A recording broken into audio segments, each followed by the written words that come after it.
I'm Myrion. I'm the Chief Exec of Aberley, and will be sort of hosting and chairing and coordinating this session today, which is the first of the 2021 first quarter Golden Triangle seminars, and the focus today is very much on technology.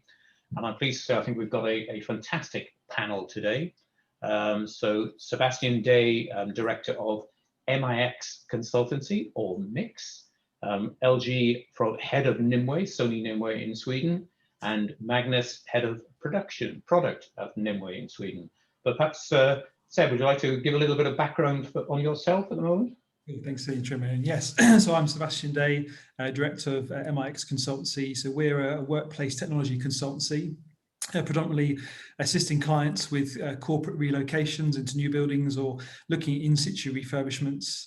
And our job is to offer independent design advice, procurement advice, and then project management of their specific projects. My specialism is audiovisual multimedia. So looking more at the meeting room, unified comms, and some of the smart building workplace technology that goes into these elements. And then we have a larger team who also look at structured infrastructure, structured cabling, physical security, live networks, wireless design, and actual technology migrations as well. Thank you very much, Seb. And it's, as we're not got the panel sitting next to me, I think you said on my left or whatever. So LG, would you like to do your introduction? Yeah, of course. So I'm Lars Gunnar Landgren, or LG for short, and I'm heading up the Nimue business here at Sony. And Nimue is a smart office solution that is designed for larger offices mainly. And was all started as an internal tool that we used at Sony. And today it's a commercial solution that we sell to larger enterprises and organizations across the world. Thank you very much, LG, and it's thank you for allowing to say LG is much easier than the rest of the bit. So good on that. So Magnus, would you like to do your introduction? Absolutely, thank you. I'm Magnus Persson, and I'm the product manager for Nimue at Sony. So my role is then basically to come up with advanced and complex technical solution, and then hiding it all away, so it becomes an easy to use end user experience in the other end. And not sure if I'm a bit slow or if I maybe have found the ultimate challenge, but I worked with optimizing and improving the workplace for a little more than 10 years now. So that's very much the thing that we're going to be talking quite a bit through today, and so thank you for that. So if I just click on to the next one. So today's session, we've got three sort of main areas we want to be covering off today. And I said, we're not doing the death by PowerPoint section on this, but we're looking at frictionless, which I think is one of the terms that I think is used quite a lot at the moment about the frictionless experience. So it's both pre and post pandemic and how we're coping with it all. And I think the people who joined early on this session, I think mine wasn't a particularly frictionless experience, but we're covering off a number of things on that. Equilibrium, the equilibrium of people is another area we will be looking at, and this is very much focused on the talk quite a lot about the hybrid and blended situation of home versus office cultures, etc., which we'll be running through, and the balance of the place. So the misalignment that we keep talking about between people and place now. So the pandemic has introduced this enforced home working, which a lot of people have now getting tired of, experiencing in a different way, looking forward to release from the lockdowns, etc. But we need to get the balance back in place for the place on that. So just to emphasize for the people who have joined in the last few moments, we will be recording this session today, but we're very happy to use the Chatham House rules. So we're just using snippets rather than the whole broadcast being sent out. So if people want to add to the chat, get involved in that basis, we'd love to pick up on that basis. But if you can keep your microphones and videos off, that will help, I think, with a number of people. So on that basis, I'm going to go into just a little bit about the Golden Triangle that I've mentioned a few times that our series is all about.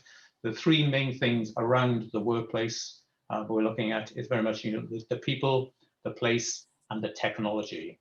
And the technology is very much the focus of what we're talking about today.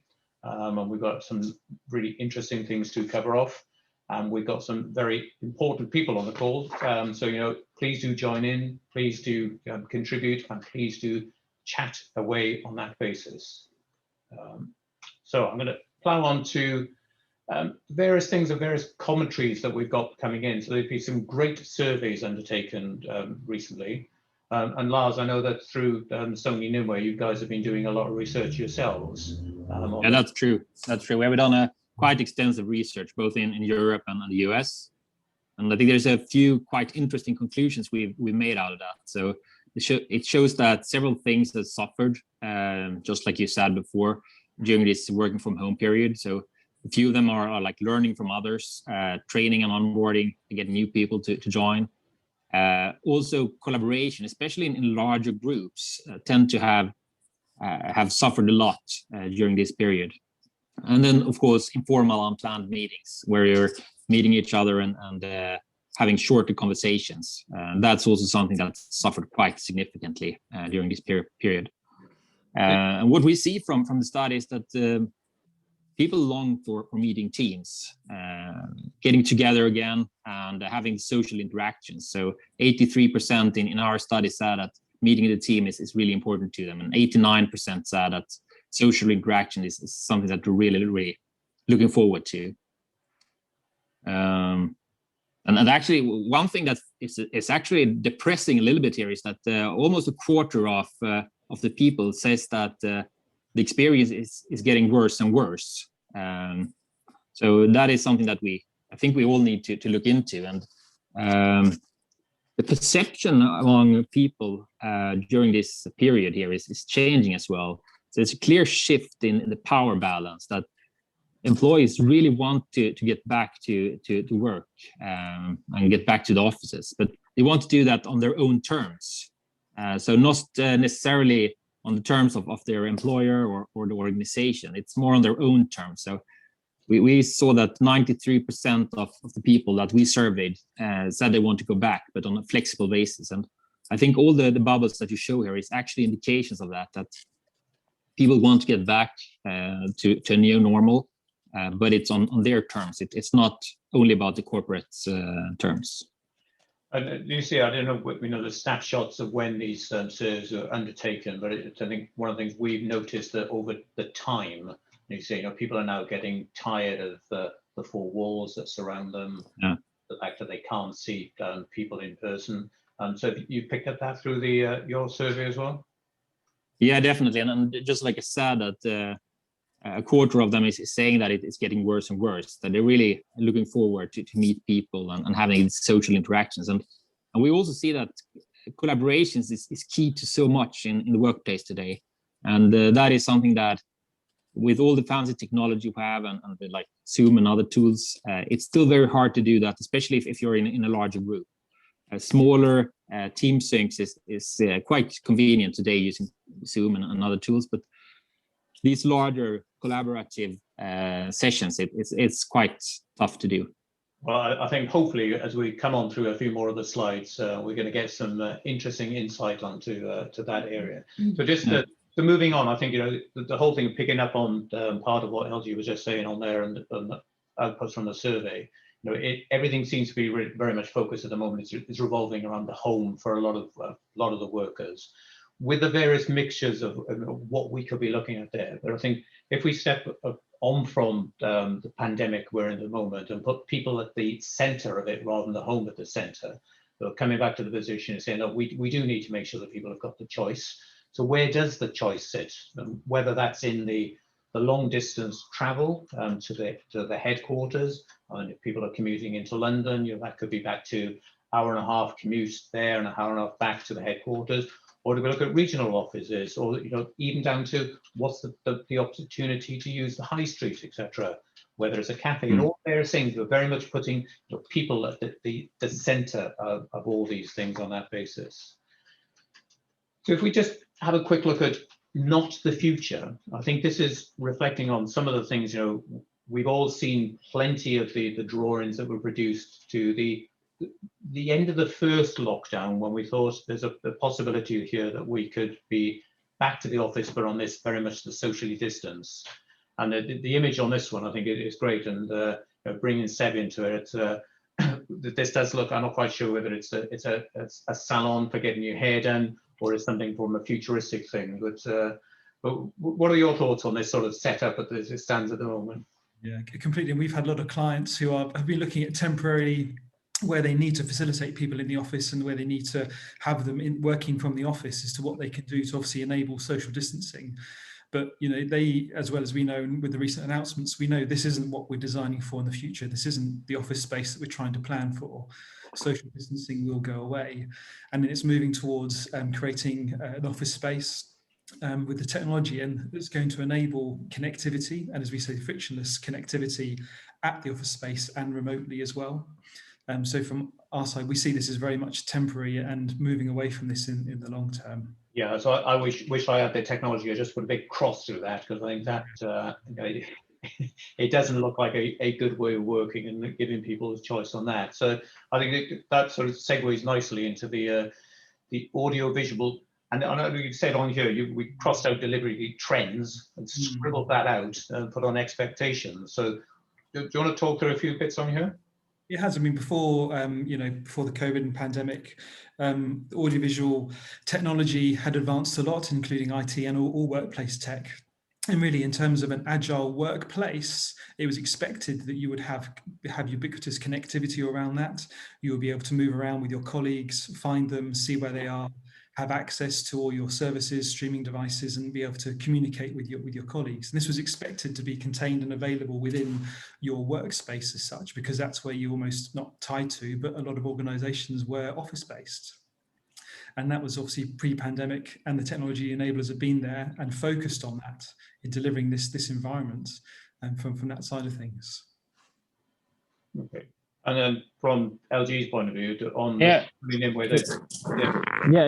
think it's really important here. And what we see, especially from the younger generations, is that they have very high expectations regarding workplace technologies, and that it's working seamless, just like Rob said here before.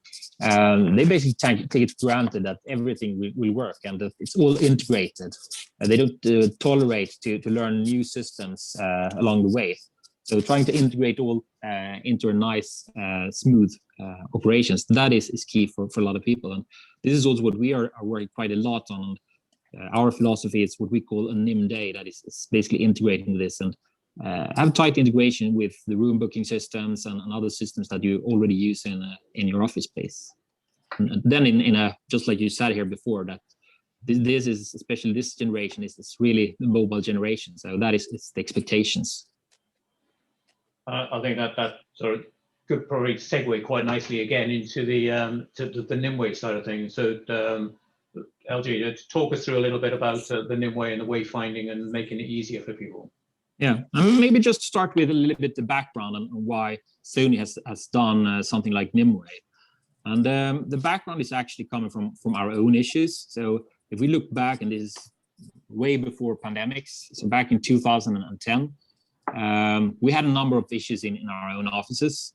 We couldn't find suitable meeting rooms. We couldn't find workspaces. We couldn't even find each other in our offices. And there was a number of designers. We have quite a lot of designers in the company, and they found out that we had all these issues, and they wanted to sort it out. And at the same time, we also had a lot of technology guys. Magnus is one of these really brilliant technology guys that we have in the company, and that has done a lot of research on indoor positioning. And those two teams actually got together and created a mobile application. And it was more or less on their spare time, and it was something that was not a big focus, but a lot of people started to use it. And then in 2015, we actually picked this up, that we have a tool that is used so much internally. We might not be that unique in the workspace. Others might have similar kind of issues like what we do. And based on that, we have created this system that we call Nimue. So what we do there is a complete smart office solution, as you can see on the bottom here, where we target wayfinding in larger offices, finding colleagues, helping out with social interactions, finding available workspaces, both desks and meeting rooms and other collaboration spaces. Also, how to report facility problems, and cleaning is, of course, a quite important area in this right now. And then getting back with office utilization that I think we are getting back to in the end here. And just to round this off, I think this is where we're coming from, and what's happened lately is that we, of course, have adapted to the new situation together with our customers. We have a number of large clients. We have adapted this and really gotten solutions to help get back to the workspace. So, Magnus, bringing you on, that LG referred to your skills of developing the internal positioning, etc. And I think everything on the first slide, referring to on the Nimue side, was all pre-pandemic. That was there, that was existing. So where are we going now with the impact of the pandemic and what that's created differently, and what's the different demands coming through? Yeah, I must admit we were a bit lucky, I think. So having designed this system, we were able to use it also for a lot of the new needs that were appearing for the offices that remained open for quite long, and also now that's starting to open in as safe way as possible. But of course, we also needed to adapt and continue to evolve the product. And a few things of those that we have developed is desk booking.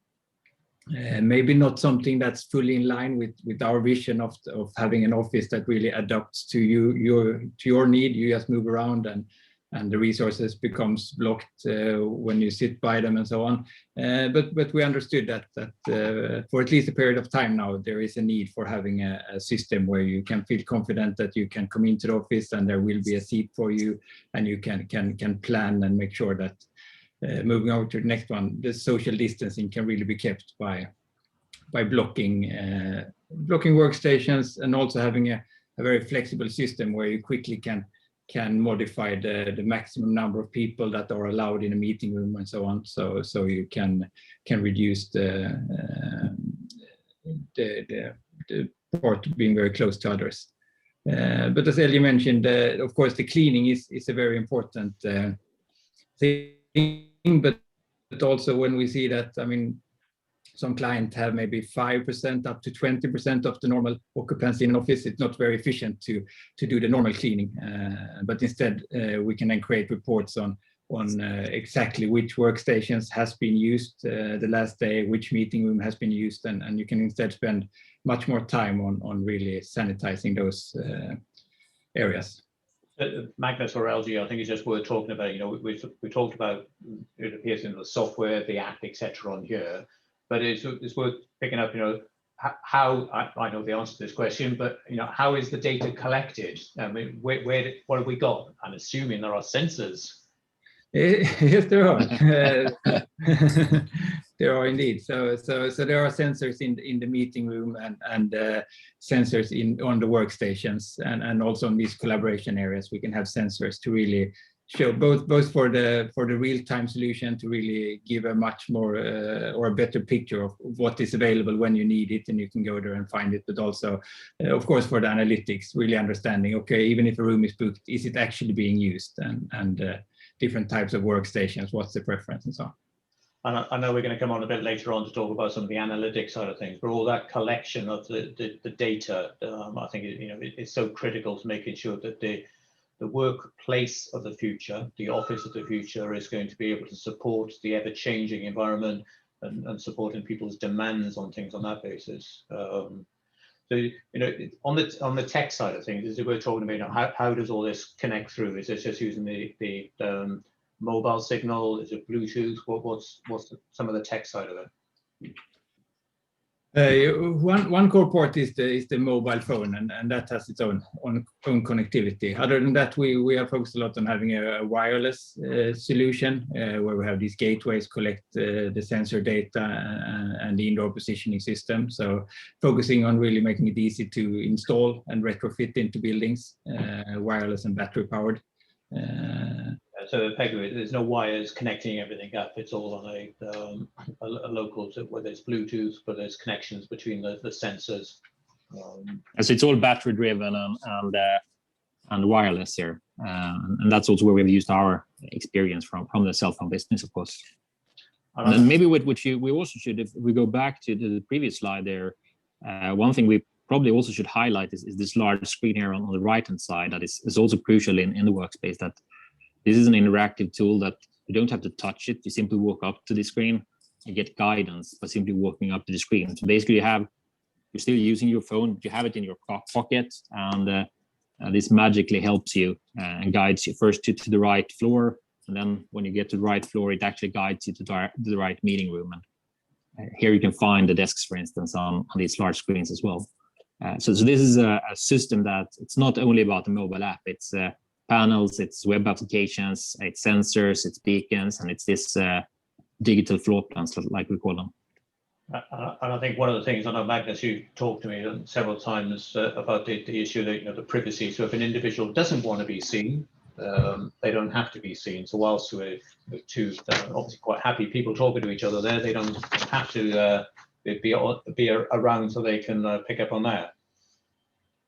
So an interesting question that's come in on the chat, how much of this can people see from at home? So when they're at home, because a part of the thing at the moment, so everybody goes to home. So what can be seen from home? Basically, you can see. So you mentioned privacy, and that's a real focus area for us, and we do a lot, and it sometimes requires a bit more work, but we have found that you can collect a lot of the analytical data that you want without having any impact on the employee privacy. It requires some more work, but it can be done, and we have decided to go down that path. So any personal data is not available, but if you have a flexible office where you don't have fixed seatings, you can sit at home and see in real time how busy is the office right now. And you can from home book a room, and you can book desk and all of that. We have decided not to allow you to search for colleagues when you are sitting at home, because we have a find colleague function, but the goal for that is to help you find your colleagues when you're in the office. Instead of running around hoping to find them, you can get a digital tool to help you. But for preventing any type of misuse, we have a number of security measures in place, and one is that you yourself need to be in the office to be able to search for other colleagues. Yeah, and I think there's lots of things about the development that's coming through on this side of things, and whether it's down the roadmap in a few months' time, but the whole thing about dynamic space allocations we've been talking about, so how can that work? So if a team hasn't got a neighborhood, but they want to be together when they come in, because it's all future. A lot of it's about collaboration. There's developments on those sort of things in the pipeline or on the roadmap to the future. And also different offices. So going forward, I believe there will be more satellite offices as well for the larger corporations, that you can base both in the headquarter office and have a space in the satellite office. And with this kind of tools, you can easily find your way around it. There's different kinds of work settings. And I think part of the question came in on the chat end. How can you see? So if, whether there's the AI comes in to be able to say, actually, if you want to be with your team is predominantly going to be in head office or in one of the satellites office. So if you can go on that sort of thing. So interesting stuff on that. So I've just taken it on a little bit as to the dynamic workplace. Is there anything about this particular slide and just showing the app where you can get things booked, access, etc.? Anything particular to highlight on this one? No, just that, we have had a lot of discussions, and this desk booking we see is something that really fulfills a need right now, but long term, the vision for Sony in this area is to really make this dynamic and vibrant and flexible office. So we're looking into, we understand that maybe you need to downsize your office and so on, how you might need to sort of plan in advance if you would like to go into an office, but instead of booking a specific desk, maybe just the office entrance is what you book. And then also looking into, like you said, how can we help out really planning? So maybe you want to get into the office when when your team is there or a specific colleague is there. So how can we help making that planning easier? So you get there on the same day and can work efficiently together. So that's what we're working with a lot at the moment. On the face-to-face side on there. So I think, Seb, you've been having it pretty easy over the last few slides. I have to start bringing you back into it. So I know during that we've been getting a few chats coming in and we've been picking up, but please do continue to use the chat. Let's keep firing the questions at these guys. let's try to think of some difficult ones and pick up on that. So moving on to, before I move on to the next one, there's another chat that's come in. What about tools for asynchronous collaboration? More and more people want to work at different times. That's an interesting one. I think part of we should be looking at. So, the 9 till 5 or the 8 till 4, whatever. So people want to work at different times. What's the possibility there? I suppose we're looking a little bit about when could be the workplace be open, whether it's the office, satellite. So anything particular from Nimue on that one, how that can help out, or is that a little bit further on the roadmap? That's a little bit farther on, and I would say that at the moment the key issue that we are working on is this the collaboration piece where it's more tight collaboration in larger groups, for instance, that is today is not working very properly from home. But I think this is a really interesting topic and something that we definitely will see more about in the future. That's good. And I know, a lot of the comments we've been picking up, one of the things now, because people don't need to be in an office to do a job, the whole thing about recruitment is just spread to a different thing. It can be any country. So time zones is an important one on that basis. Seb, have you got any thoughts on the position of stepping away from the 9 till 5, and don't say you work 24 hours a day? All the time being connected. Yeah, definitely the idea of the asynchronous sort of events. I mean, we're seeing that certainly more in the live event space in terms of sort of on-demand, more virtual training and events. It's becoming more popular. People are more used to it, and the acceptance as well. Certainly now, in terms of what we're doing, obviously we're recording, we're streaming this live, but this is then available for anyone after the event to pick up and to learn from this. So almost like past event collaboration from that side. So it's certainly a key element that we're seeing, and certainly these coming onto the ligament in the balance now from that side. But it's definitely key, and more server-to-server communication as opposed to face-to-face. But that's what's allowing this. So over multiple time zones, people to adjust their day and be agile and frictionless outside of just the workplace at the moment. Yeah, because I think one of the issues if people are working in different time zones, it's the lack of connection or the loss of connection to the organization. So I think it's very much looking at the equilibrium here on the culture and the career. That's looked at sort of mentoring and how that could be a problem. Any thoughts on that, Seb? Yeah, completely. It's getting the balance now between that obviously work-life balance.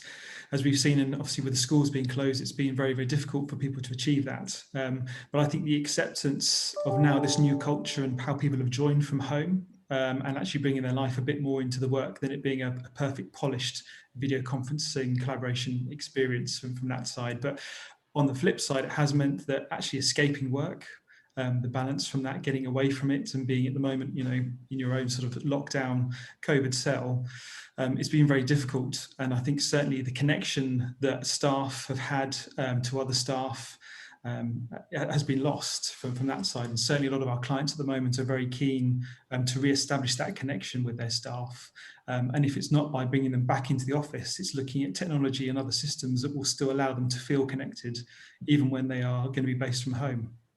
So what type of solutions could there be to making them connected? So I know that at the moment, everything that we do it's timed, and it's timed to perfection now. We start within, everybody's efficient enough to say, 10 seconds before my call starts now, rather than an hour before my meeting, I've got to move. So, how do people become more connected then? Yeah, one of the biggest ways is messaging, actually, and a lot of our clients at the moment, whereas before they were maybe looking at a smart building application, they're now looking at a workforce application, so an app that will connect people within their workforce together no matter where they are. So it's not about connecting to the building, it's about connecting to others and colleagues, so they can still feel like they're receiving information, they still feel like they're valued, and also monitoring them to see how they're doing, getting feedback. Whereas before in the office, you would see a colleague, you'd bump into them, and maybe if you were feeling a bit unwell, you weren't feeling good, they would notice, they'd pick up on that. But obviously where you're working remotely, your only contact now is through official meetings. there's no way for people to gauge that and really get a sense of how their staff are feeling and performing and doing with these very difficult times at the moment. So that is that tending towards Big Brother watching you, so it's picking up all the various tech that's around. So my watch tying into this and telling my boss that I'm not feeling well, I'm not performing at the right level. What sort of things are coming through on that?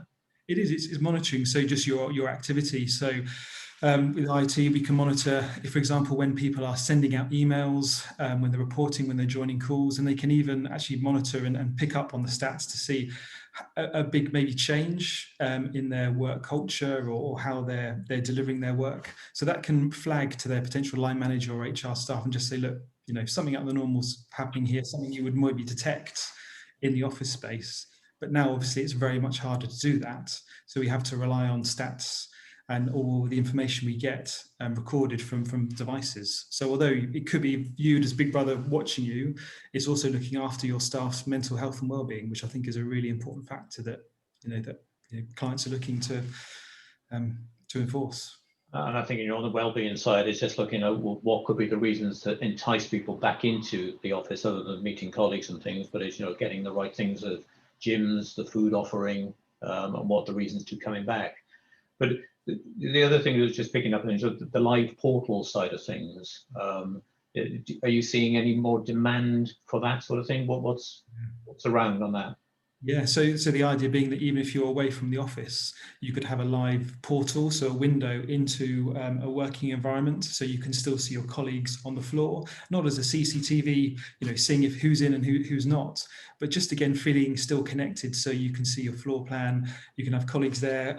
We're having some that are actually, when they're putting in new T points, so social spaces, the idea is that this portal would link in there so that you can actually walk up from your screen. If someone's there, you recognize, you can message, talk to them, and just have that interaction, whereas normally you'd miss it, by bumping into someone as you're making a coffee and reminding you, actually, you also need to take a break from your desk. You're not tied to it. It's so important. You're creating the virtual coffee room. Yes. Yeah. Through the pandemic, I've had lots of virtual coffees with people, which have been great. We've seen a lot of these groups pop up from a mental well-being point of view, just to take a break, although it's still using the technology, but the idea is it's removing you from actually being in the work, in the meeting environment, to being in more of a social environment. Yeah, and I know, Magnus, bringing you back in on this, so you've got some ideas as well about well-being and the walk and talk feature. So would you like to talk a little bit more about the walk and talk walk? Yeah, so we looked into to this a bit in the wellness and thinking about how if in any way we could help out as well. So and what we found, and of course there is a lot of research on the very positive effects on stress levels and heart failure rates and also in increasing creativity from exercise. But what we also found was already from a 30 minutes quick walk, you get a lot of these benefits, especially if you are able to repeat it. So one thing then thinking we had was to, since we know things about the user and the plan ahead, so we know where you are and we know what meeting you have upcoming, we know how many people you have invited. And also in our part of the world, quite importantly, we know the weather forecast. So we could then, we think, help out with recommending when a meeting is suitable to, instead of occupying a meeting room, instead taking a fresh walk outside and then of course being able to help out during that meeting with some of the challenges you face. I mean, time keeping, making sure that you are close to the building when the meeting is supposed to end, and also taking notes and other things. So that's one concept we are evaluating right now and piloting.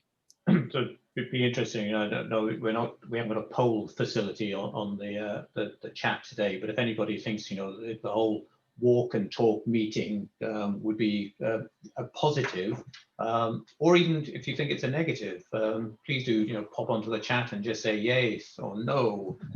Interested to see how many people would think. I mean, I've just got the conjure up of the West Wing when they never seem to use offices in the West Wing. So I think you can just get rid of all the. Yeah, it frees up meeting room space as well. That's true. Yes, and positive health benefits. So, yeah. And I know that that's another, touching on. So if people are booking a meeting room, we're going to need to touch on that. We'll come on to that a little bit later on about, how do we allocate the space when some people are going to be remote and some people are going to be in. So I think if we partly look onto the communication side of things, and the problem between the whole thing about this, whether it's the hybrid setup, whether it's the blended setup, but we're going to have more and more people working remotely, whether that's home, satellite, or a cafe or client space. Now, how do we balance that up with the space that we've got in the office? So, Seb, from your point of view, what sort of comments have you got on that? Yeah, definitely. And we're seeing this a big shift, and we will be seeing a change from where we had more traditional face-to-face within the meeting room and then room-to-room meetings. Recently, really all our meetings have been screen to screen, as we're doing now. Each individual's on their screen joining to collaborate. We're going to see a real a trend changing to more hybrid style events. So we're going to be having a mix, and certainly a lot of our clients, they're feeling that people are only going to be returning to the office a maximum of 3 days a week. And from this side, so that still leaves 2 of the day. Some will be home working a lot of the time. So it's then how do we integrate and how do we get people to communicate, to still collaborate over these different platforms, these different experiences, to still get the balance right? Because whereas before everyone was on, or at the moment, we are on a level playing field as a screen to screen, how do you then get that sense of balance or power within the meeting and how it's being held if someone is actually face to face within the room, or a room of multiple people dialing into a call? So it's very interesting what's going to be developing, and certainly a big question from our clients. How do we bring this in? How do we connect everybody into these meeting spaces who are going to be dialing in from very, very different sort of backgrounds and environments? So, I mean, part I touched on a few minutes ago, how do we get the right size room? Because space is going to be a premium, particularly, we'll touch on the people saying, oh, we need to reduce costs, and if people are going to be working remotely, we don't need to carry so much space. But then how do we get the right size room? So if I'm inviting 10 people to a meeting, how does the booking system or the technology know that actually only 5 of them are going to turn up? Yeah, and this is where workforce is going to have to be agile. They're going to have to monitor their space usage, and certainly in terms of desk booking, people coming in and out and monitoring, it's going to be a key tool to see how their workplace is working for them. So either if they're coming up for a refresh or a move, or if their current office, they are going to need to reshuffle and change the workplace to suit the changing face of work.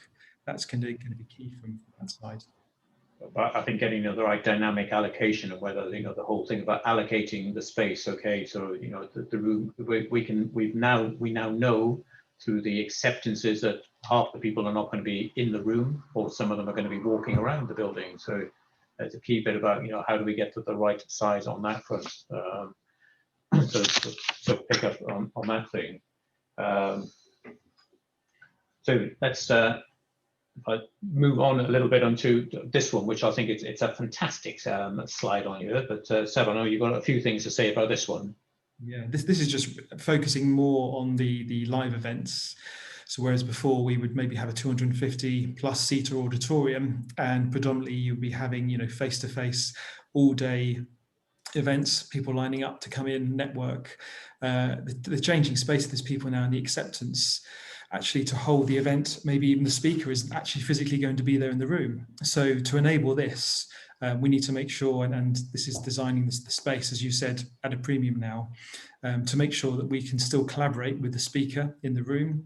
We can still involve the audience who are local, but also the far-end participants, so they also feel connected as part of this presentation and dialing in. So some of the changes we're seeing in the technology that's actually out now to enable this in terms of the room setup is to ensure that the camera views are picking up all the local participants or the presenters into the space, to actually bring in the far-end participants on individual windows. So they feel they are part of the audience, or the presenter is actually presenting to them, as opposed to traditionally, far end would always be behind you on the large screen. And actually then the confusion comes as to whether they're presenting or actually part of the audience, and how they participate in that and bringing them into the system. I think I'll just move on to the next slide, which has got a number of photographs I took of my home this morning just before I left, which, okay, not my home, but is this the sort of thing that, you know, the hardware, we talk quite a lot about the apps, etc., that can help people, but the hardware about connecting from you know, the home remotely, and, you know, this is mass, what type of things are coming through on that front? Yeah, from this side. So this is some examples of CGIs we're designing at the moment for clients who have basically said, right, we're scrapping our auditorium, which is a very old 18th century term, to what is effectively going to be our broadcast studio here for these hybrid events. So the top left, you can see here, we can still bring in local participants, but the technology is also allowing us to bring in individual screen-to-screen participants into the environment, linking in multiple screens at the rear behind the presenter. We actually, in the left case here, also have presenters who aren't local in the room. They're presenting, they're holding the audience here from remote locations as well, and dialing in, but still being able to present effectively and communicate with the local audience and the far end participants from that side. So bringing in individuals, whereas before, as I said, on one large screen, one large system, we were prevented as to what we could do and how we could bring these in. I think some interesting chat comments have been coming in on questions. So you know, great concern of informal learning. So especially for young people, learning by watching a colleague. So, you know, it's in this environment, they're all separated by miles, even though there are only a few inches on the screens. So it's sort of good. You know, what's the thoughts on the cultural impact and about the learning and the mentoring side of things? Any thoughts on that? Yeah, certainly. I think there's a growing popularity, I think, and more demand for virtual and virtual training, especially. And I think actually what people can do in terms of taking away from this and recording these events that maybe they wouldn't have been able to attend, they can actually pick up on this training and delve in to these live events at a time that suits them. Certainly there's no better way or loss than actually being face to face with someone and picking up on that experience. But by producing this agile space, we can then allow people to remotely still interact with their colleagues, pick up and have breakout rooms, and still have side conversations, and still learn from their colleagues, and again through the live portals. But it is very much a changing space here. So I'm bringing LG back on this one. I'm going to throw just the balance between, you know, we talked about collecting data on how space is being used earlier on, but is there an option here to say, look, if we got some mentoring going on, so we know that we want to get over a certain time a senior person next to a junior person who's trying to learn by association, by reflecting on what's going on, is there stuff that can be picked up on that front from the apps and the Nimue system? And that's definitely an area that we're exploring right now, how to do this. And from the study that I referred to before that we have done, it was quite clear also regarding the culture that what we're seeing there is that there's a mix of cultures, that you tend to keep the culture in your smaller team. So you might have like 4 to 6 very close colleagues that you have a very tight collaboration with. And there it's easier to get in during these times when it's digital. But then if in the larger group and in the corporate level, to understand the culture in the bigger picture, that is quite tough today. So I think that's the challenge that we are trying to figuring out. How can we support in also that, not only with your closest colleagues, but also with the broader team?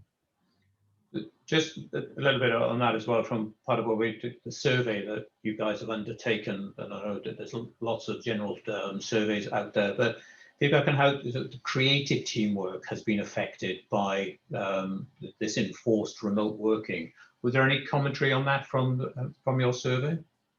Yeah, there was. I don't, but on top of my heart, I don't remember the comments that we got. But what we could clearly see is that this kind of more creative tasks that is done in the group, and that was one of the things that several people considered to be very challenging. Yeah. Okay, well, let's move on a bit. So to talk about the near future on the very much the learning side of things. So Seb, would you like to cast anything on the lots of information here? And I know we've had conversations in the past about the whole thing about the room side, and the bottom right-hand bit gives us a whole split between the people in the room and the people remotely. So what's your thoughts on some of these things? Yeah, and this is what's coming, and we know on development for a lot of manufacturers, and the challenge we're going to be facing is to connect screen to screen and face to face, and the meeting to meeting experience as one. So we already know we can do that from a live hybrid event situation, but it's then bringing that into a typical meeting room space as well, where we've got obviously the focus changes, say here the local screen to look at the content and the far end participants, but also the ability to still see everyone on the far end from a screen to screen point of view, so we still feel connected with them. And even if we're attending the meeting with 12 other people, it's then being able to communicate directly with them to see their reactions and expressions as we deliver our presentation, or as we collaborate during our meeting. And I think that the biggest challenge we're going to see is suddenly we're used to individual screens and headshots of the participants. So it's then when you are in a meeting room, so down the bottom right, the example here is actually then utilizing individual devices to still give you that headshot when you're speaking. So the foreign participants still know who's talking, get a clear view of them, whereas before the traditional meeting room camera would pick up the whole audience, the whole space, even with the speaker tracking element involved.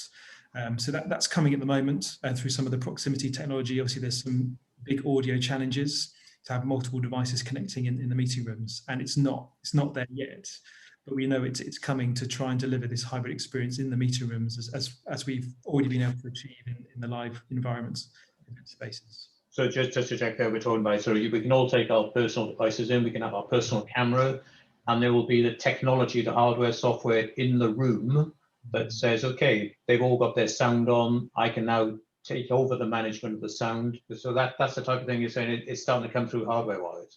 Yes, yeah, precisely, to manage those audio issues we've got there from everyone being connected, but still picking up individually those headshots to bring into the meeting. And so on a cultural basis, are you picking up any commentary that people are saying, like, it's been great that we've all been all our same size cube or a rectangle that we've had? What are people's thoughts going forward on whether or not that's going to be good, bad? If I'm in a room, I want people in the room with me. What type of things are you picking up on that? A real mix from our clients. We're certainly seeing that people want to come back, and certainly the type of meetings, depending on what industry they're in, they will be going back to face-to-face on-site physical meetings because they haven't found that remotely it's been as efficient. But certainly the bigger drive is going to be a hybrid approach. So we need to allow both face-to-face and remote participants to be able to operate and communicate on one equilibrium, one level. From that side, and that's the biggest drive and the challenge that we're going to be seeing. Right. Okay. So I think that, so we've got the near future on this one, so hopefully that's not too far away. But then if we go into the not so far into the future, interesting to see that the lady in the corner there is either half melting away and quite dynamic on there. So what's the not so far in the future stuff? Yeah, so this is obviously at the moment a lot of conceptual testing going on, but some main manufacturers who are bringing in virtual reality connected technology. So this will allow everyone to participate and enter into your virtual meeting environment on a level playing field. So the idea here is that everyone will be coming in on the same platform, will be existing in the virtual space on the same level. So that level of communication will not vary. So whether you are sat opposite your colleague in a meeting room, or whether they are on a phone the other end of the world, the idea is that experience, that collaboration will be on completely equal terms in these virtual environments. Some very exciting technology being tested at the moment. Some use cases manufacturing already using it to some degree and working with some of the manufacturers here. Obviously, the extent and the cost of the integration is still a way off from looking at this for commercial office space, but it's certainly one way that it could go. However, obviously cognizant and recognise that the social interaction side of the office and the workspace and what that will do to people and whether this will be accepted. Long-term future, I suspect this is where we're going, but short-term, I don't think that this type of communication will be accepted for a while. So, is that's a cultural shift to do that, or is this, maybe specific to development where you've got the right development people spread around the world, and why not bring them together in the virtual world?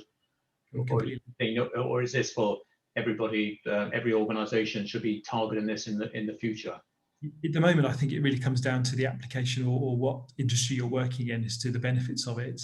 But I do think then as a new generation are going to be coming up, and the way that they're interacting already with their colleagues and virtually online, I think this is going to become more and more accepted from their culture and the way they're happy to come in, as I say, on a complete level playing field with everyone into a virtual environment. So is this when we get more of the young people demanding things and some of the older people saying, I don't know how to use that? I put myself up to that one. That's all good.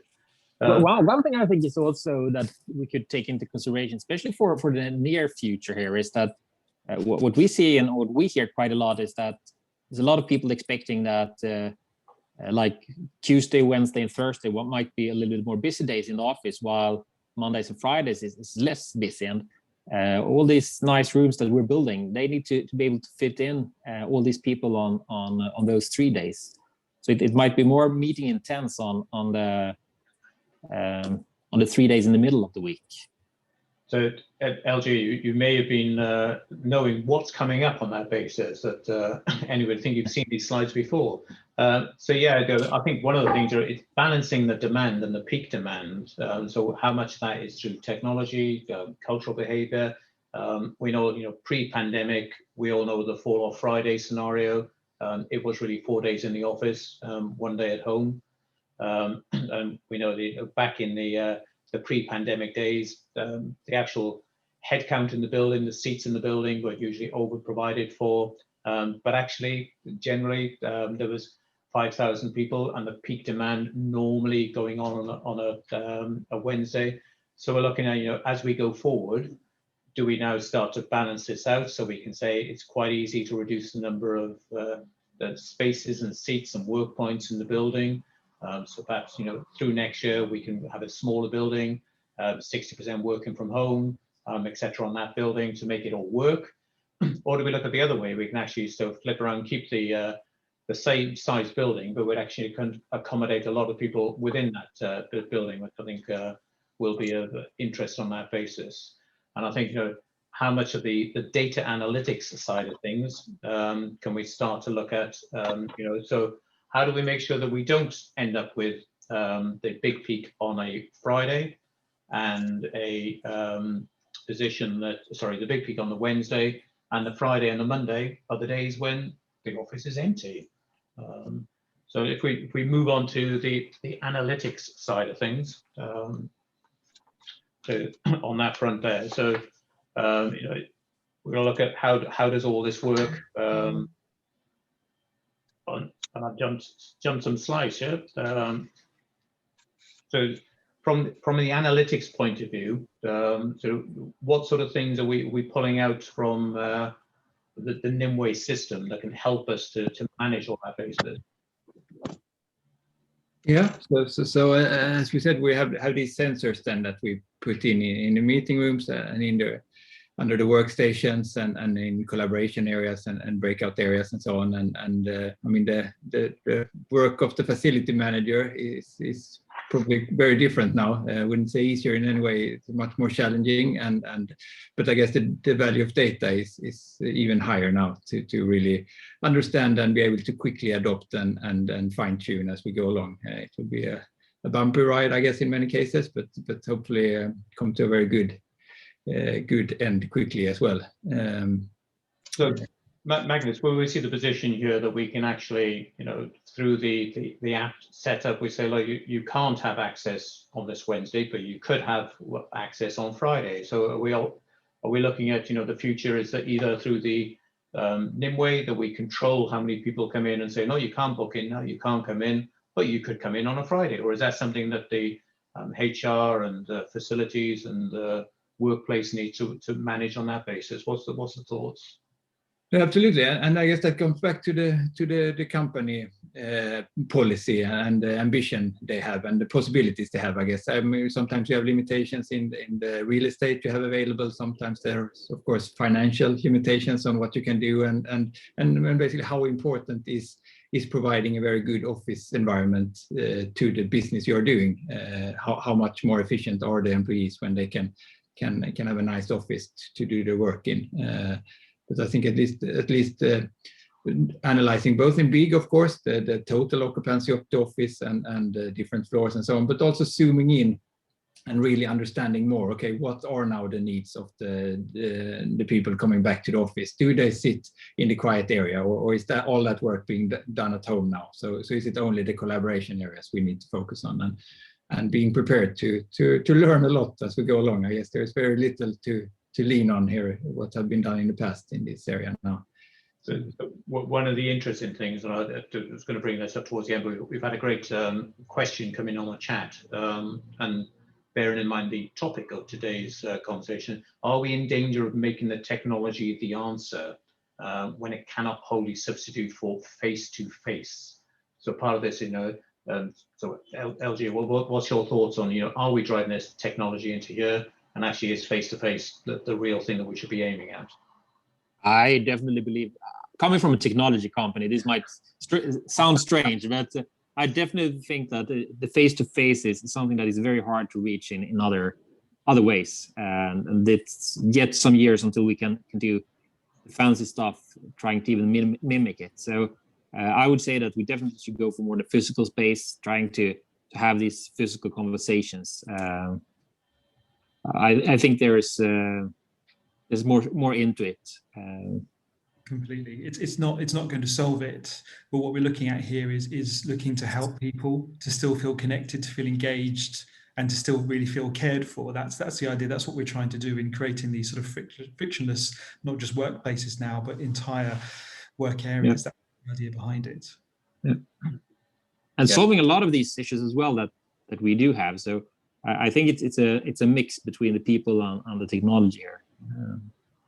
And I think we said it earlier on, we all believe that people are the center of all this. And yeah, so definitely the technology is an enabler. It's there to help us.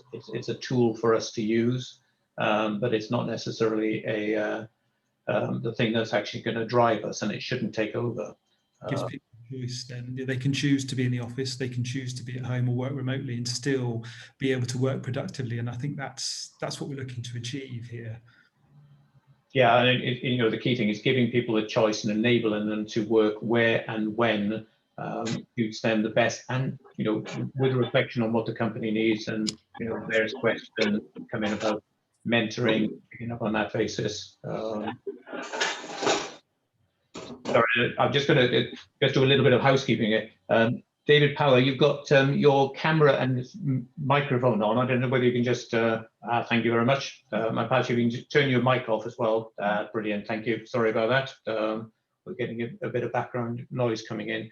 So yeah, so Sam, I'm going to come back to you on, the whole thing about the development of stuff here. So how much should we be the master of the technology, or the technology be the master of us? Yeah. Well, we need to master the technology. It needs to work for us. For it really to get the balance and the equilibrium, right and correct.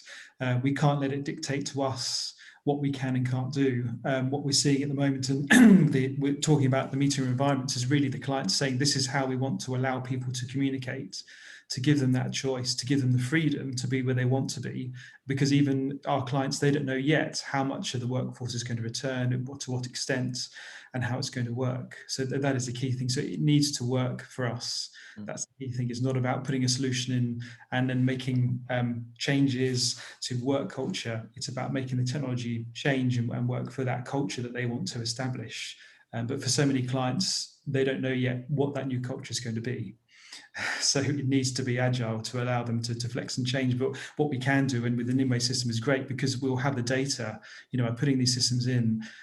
Clients will have that data to use and analyze and look at how they need to change that workplace, what technology they need to invest in, how they need to bring these changes in to allow their staff and their clients to work in the way they want to and they find most effective.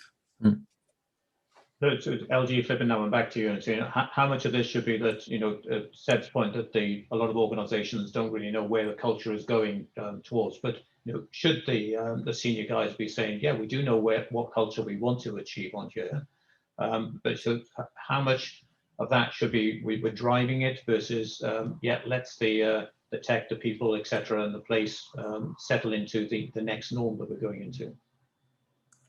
I think in these times it's quite hard for the top guys to really understand and what is going to happen next.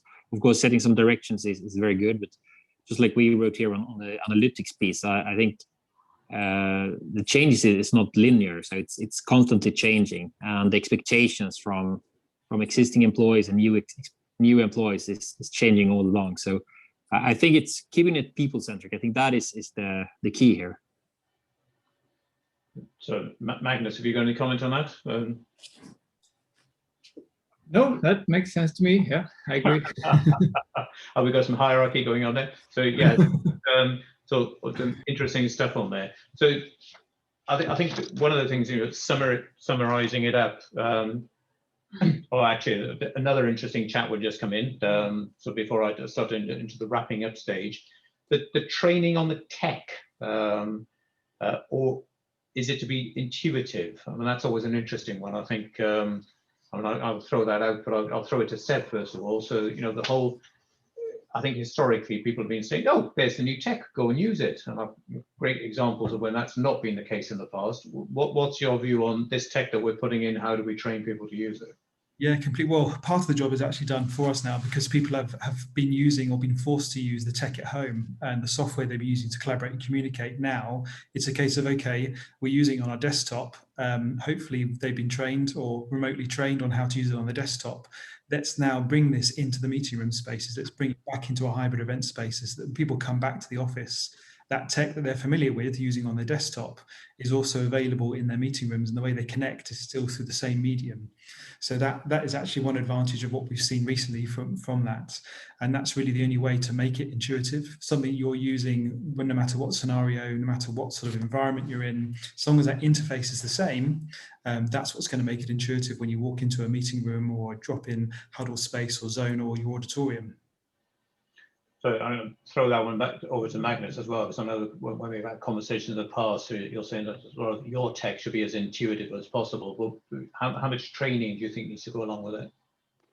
Absolutely. I mean, we do all we can here, but of course we need to educate, and I think also to explain, especially for this privacy thing, we work a lot on how to explain that in the application, making sure that you are and explaining very openly what data is being used and how it is being used. But also that I think is a very important part to explain. We used to have these kickoff events and do it. It's of course a bit more challenging now having to have it remotely, but no, definitely it needs to be introduced and people are on many different levels on how used they are to using this kind of solutions. What I think you can do is also to try to I mean, if you have things that works fairly well, maybe you can work with removing some of the challenges with those systems and not just ripping something out totally and throwing something else in, but instead, I mean, if you have maybe you can work with the shortcomings of the solution you have and improve it. What do you think of that? So I put up the Q&A session, but I think we've been asking the questions as we've been going through, and there currently are no more questions on the chat. But if anybody's got any questions in the last few minutes as we start to go into the wrap-up stage, please do send them through, and we'll try and wrap them into here. But I think the whole thing about the workplace, the virtual, the physical, the human, all fits together, all very nice. It's absolutely essential, wrapping around the place and the people. And then just a little bit of advertising going forward. So the next one of our golden triangle, 3 points to it. So this is Aberley and Organisation Effectiveness of Cambridge, developing and learning the hybrid workforce. So I think that builds on very nicely what we've been talking about, the whole thing about how do we get all this working. So we've done the tech, let's look at the people side of things. So that's going to be on Thursday, the 1st of April, and that's not April Fool's. So we'll definitely be doing that at 4 p.m. So it's a good one on that. So please do follow us on LinkedIn, etc., so that you can pick up and make sure you get your invite for that one. On that, I'd like to just thank everybody behind the scenes who contributed to pulling some of these slides and information together on this, but particularly thanking LG, Magnus and Seb for, I think, an informative and interesting and thought-provoking webinar series on this one. So thank you very much for that. And I think, as we've just said, a final plug for Aberley, bringing all this together. So workplace analytics and strategy, workplace change, which I think we definitely say there's a lot of change going on at the moment. And the final bit is the moving into whatever consolidated position are picked up on that basis. But on that note, thanks everybody who has attended. Thanks to the panel once more. And I look forward to seeing everybody on our next session. Thank you very much, and bye-bye for now.